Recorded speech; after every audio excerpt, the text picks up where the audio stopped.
Ray had sight till he was 6, and he used to teach me in Braille, because he knew how to write music. He knew what it was about.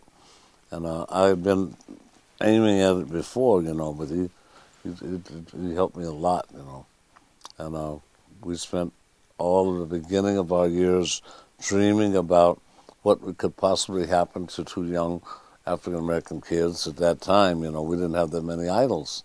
We had an expression we'd say every day, not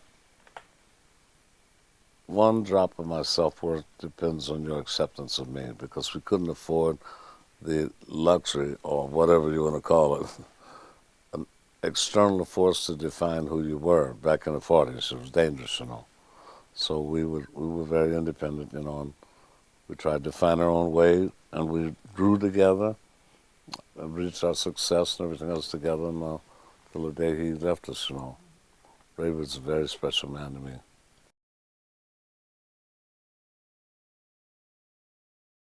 They all mean a lot to me.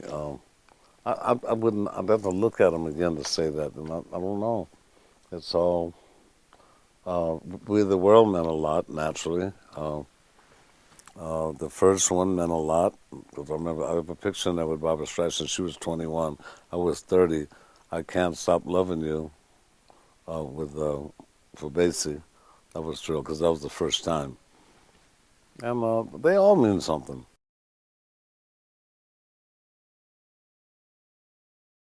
Well, I think the main thing is it brought people together from all different genres of music, and that they made a lot of fuss over Check Your Egos at the door, which was not necessary, because they came there for the right reasons, to do something. Nobody knows whether this is going to be successful or not.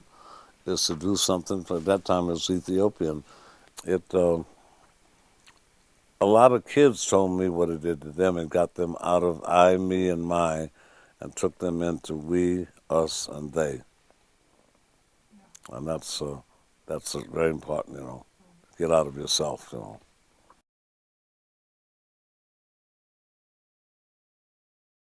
I always say, like I was told when I was young, is that old cliche about it's 90% inspiration. 10% inspiration, but 90% perspiration, which really is a metaphor for you have to learn the science of what your core skill is about to implement the emotion, because the emotion is going to drive it, and that's especially with music. It's absolute, just like mathematics, but it's the only thing that engages left and right brains simultaneously, intellect and emotion. And there's always those two connected in music.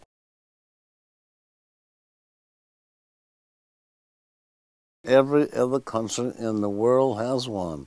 Every place I go, Shanghai, wherever, I hear our music. I don't think Americans are aware of how powerful the culture is. And I think it's not fair to kids, young people, to not know. As a kid in Seattle, when I got this building dedicated to me, what do you think about Louis Armstrong? He said, I've heard the name, or Charlie Parker, or Coltrane, or Duke Ellington, and there's something wrong with that, It bothers me. It bothers a lot of people. And a man was just here, Lonnie Bunch, who is building the Smithsonian version of African American Museum in Washington, D.C., and we're going to work with him and have everything there. So that'll be a little satisfaction.